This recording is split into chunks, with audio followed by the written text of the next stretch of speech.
Kevin McCarthy, ladies and gentlemen. I'm very excited. With some of the records that are happening at the movie theater these days. Yeah, Spider-Man. What happened last night? So Spider-Man Across the Spider-Verse is now in theaters. Last night, so what happens now, a movie's release date would be Friday, but they start showing the movie on Thursdays now. Okay. So yesterday, before the actual today release date, the movie already made $17.5 million domestically. This is going to be one of the biggest movies of the year. It's also one of the best movies of the year. It's an absolute masterpiece. The 2018 film, by the way, opened to $35 million in its first weekend. This one's looking like about 115 estimated right now, which is a gigantic jump. If you're not familiar with it, this is Miles Morales, an incredible character played by Shameik Moore.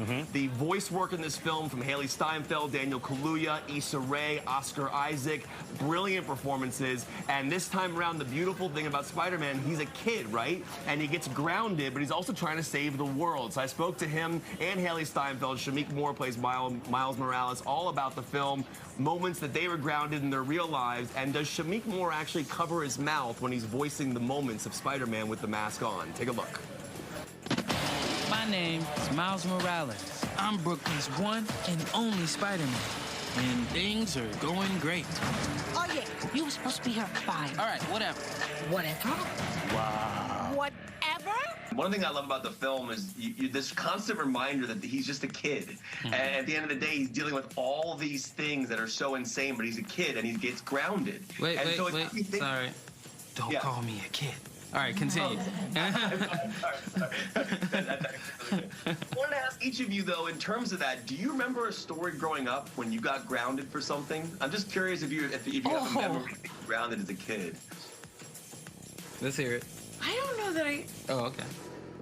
Do you have one, Shameik? Yeah, do you have one? So we didn't really do groundings, but for example, time out. You know, not time out. You know, I have the walk of life that I have, and you know, our parents, they'll use that belt, and they'll, you know what I'm saying. Okay. So I've definitely had some whoopings that, and my mom would basically, she would always tell the story. She'll be like, it's hard to whoop Shameik because first I'm talking in third person, but she'll tell you first.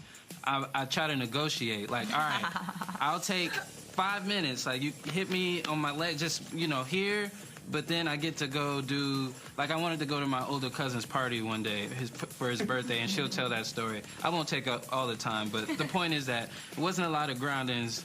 There was a lot of, there was a few whoopings that I might remember. You know, my parents did a really good job at letting my brother and I know that we were the ones that had something to lose if we ever stepped out of line. So we always stayed pretty. They kept us in check. I'm a big fan of how voice performances are done, because I think voice acting is brilliant in itself, and the physicality of what you have to do in the booth. Is there a difference in when you voice a scene with the mask on and a mask off? Will you do your voicing of the character with the mask on for scenes that have that, or is that all done in post? Oh, when did you get pineapples in here? Ah! That's how I do it. Like, you cover your own face when you do those scenes? When there's like, when I have on the mask and I don't want to give it away. Don't give it away. Don't give it away. But you do that. You cover your mouth. When I have something covering my mouth, I would cover the mouth, but not with the mask, just hanging out talking. No.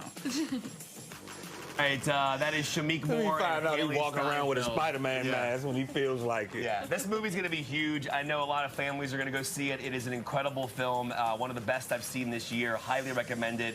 It's honestly one of the best movies I've seen in a long time. So okay, I'm sold. The animation sounds like people will like blow it your too, mind. especially last night with the the record. Oh, the reviews are outstanding. You think it can beat Super Mario Brothers? Mario, no, because Mario made $1.2 billion. Woo! I think this will probably cap out. I mean, you never know. This thing could do 800 million, 700 People are into million. the animated movies, it sounds like, right? But the animation. Because animation is so sick these days. But here's the difference, though. Like, there's animated movies, like there's Pixar and things like that, and I love those movies. Yeah. This is an animation on a level that you've never seen before. From the 2018 film to Into the Spider-Verse to Across the Spider-Verse, they've made so many leaps. You're seeing hand-drawn, CGI, color tones that you've never seen in terms of the way they use mood in the film.